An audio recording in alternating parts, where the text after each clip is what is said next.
Baking Hello, session mga kabe! mini Welcome vlog. back to our mini vlog. For today, we're going to bake San Sebastian cheesecake.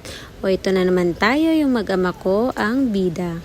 Actually, for this video, hindi talaga kami ready. Nga lang, yung dalawang mag-ama ko ay gustong may gawin sa araw na to. So basically, agad-agad pumunta kami ng grocery at bumili ng mga kasangkapan. First step pala ay ang butter. Ito kasi si Flair, pag walang klase, gustong may ginagawa. Syempre, tayo mga nanay, ina-avoid natin ang mag-gadget yung mga bata. Yung nilagay pala nila ay asukal at minimix-mix lang ng dalawa. O diba, ang cute-cute, parang may alam. Wala silang alam niyan, be. Experiment lang yan, mga be. At makikita nyo din dyan, silang dalawa ay tumitingin palagi sa cellphone kasi hindi naman talaga nila familiarize yung ingredients ng San Sebastian. Gusto lang nila matry, o diba? Tignan mo, si Flair tumitingin pa yan sa cellphone ng daddy niya, o diba? Halatang halata. Sa sobrang kulit ni Flair, hay, Diyos ko, kinain pa pati asukal. At ayan, nilagay na naman nila ang pangtatlo at yan naman ay yung all-purpose flour. O diba, nagbasa na naman ulit ng cellphone kasi hindi naman nila alam. Experiment lang yan, at least walang gadget for today's video. Sa sobrang kulit nga ni Flair, hay nako, nahilo na pati tatay niya. Ikot ng ikot at naguguluhan na ako ano bang tamang measure. O diba, paikot-ikot lang siya. Yung tatay niya naman ay naghahanap ng proper measurement kung ano yung isusunod, o diba? Tinuturuan pa si Inday Flair, o diba? Dal talaga, Inday. Ang susunod pala nilang gawin ay ang vanilla flavor. Actually, dapat nilang lagay dyan, pero may nakalagay na instruction na imimix talaga siya sa butter at flour at sugar. Kasi pag hindi siya mamimix, hindi talaga aangat yung San Sebastian cheesecake. Naka-flat lang siya. Ewan ko lang no to the judgmental, di ako marunong din mag-bake, pero at least na-try nila, diba? Ako pala nasa harap lang yan, ako nagtumitingin lang ako sa kanila kasi ako'y nahihilo talaga sa mga pinagagawa nila, o diba? O ayan, tinuruan pa siya ng tatay niya, o yan yung vanilla, ilagay mo na dyan, sabi niya, wag muna, pupunta muna ako kay mami, o diba? Patak-patak mo pa, parang aninipot, Diyos ko Lord. Nga pala yung portion na pinagagawa nila ay konti lang din. Ay good for 3 to 4 person lang din.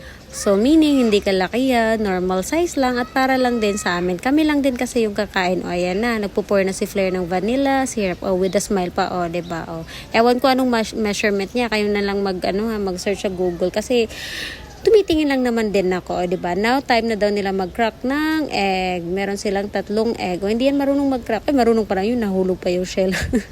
Sa sobrang kulit ni Inday Flair, o yan, tinuruan pa siya ng tatay niya para madali siya mag-crack ng egg. What to do, gusto talaga siya na siya ang masunod, o diba? Parang naglalaro lang din, o diba? Punas-punas lang, o ang saya-saya. Isa na lang daw, nag-crack na siya ng egg. O, nagtanong pa siya sa tatay niya kung anong susunod yun. Minix na nila sa mixing bowl ang ingredients na egg. So, kailangan lang nilang gawin is imimix lahat. Dapat nakamix talaga, walang natitira para perfect yung pag-bake nila. At ito na naman si Inday Flair, umikot-ikot na naman dito at tumingin na naman sa cellphone kasi nga hindi siya naniniwala sa tatay niya. Tama ba yung pinagagawa nilang dalawa, o diba? O ngayon sa susunod, magdadagdag na naman sila ng another ingredients, o diba?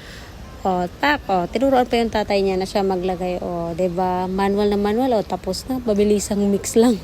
Ito ata yung last na sangkap na nilalagay nila para pag after nyan, ibibake na nila agad. Ayan, tapos na nila i-mix. So, ang gagawin nila ay lilipat na nila sa cooking pan.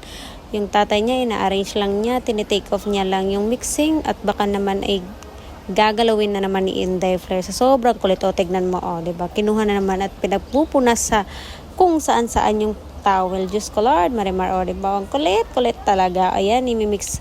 Ilalagay na nila sa bowl. Pero una, maglalagay muna sila ng baking paper sheets para naman purpose at hindi dumikit yung cake dun sa cooking pan itself. Diba tama ba ako mga baker dyan? O diba? Si Inday Flair pa yung o diba? Tinuruan pa siya ng tatay niya, dapat ganyanin. Hay nako, akala nyo tapos na yan si Flair? Hay, hindi pa yan tapos manggulo. Maraming tanong pa yan, o diba? Instead na tumulong, ang dami niyang talong, Daddy, bakit ganito? Bakit ganyan? O, diba? Teka, yung bunganga, parang Teletubbies, o, diba? Siya excited na siya maglagay ng ginawa nila ng daddy niya, o, diba? O, sige, pag yan nahulog talaga, o, diba? Umikot pa naman, o, diba? Tinakpan pa yung camera. Ay, ang cute, o, diba? O, pagkatapos yan, iikot pa yan, o, diba? Umikot na naman sa sobrang kulit niya. Kailangan kasi nila din, scrape talaga ng maigi. So, pumunta muna yung daddy niya sa likod para kumuha ng scraper para naman at lahat ay makuha at malagay sa cooking pan, o, diba? Si Inday Flair na yan, o, nagdadaldal pa yan, ha? Siya lang mag-isa. Ayan na, nakakuha na yung tatay niya. O. Pagkatapos inibibigay yan ni Francis para si Flair na mismo ang magsiscrape. O, diba? Ang saya-saya ng bulilit na to. Pagkatapos niyan at ilalagay na naman nila sa cooking pan at maghihintay ng ilang minuto. Hindi ko alam kung anong minuto kasi sila lang dalawang gumagawa. Kakainin na din namin. May snacks na kami. Yay!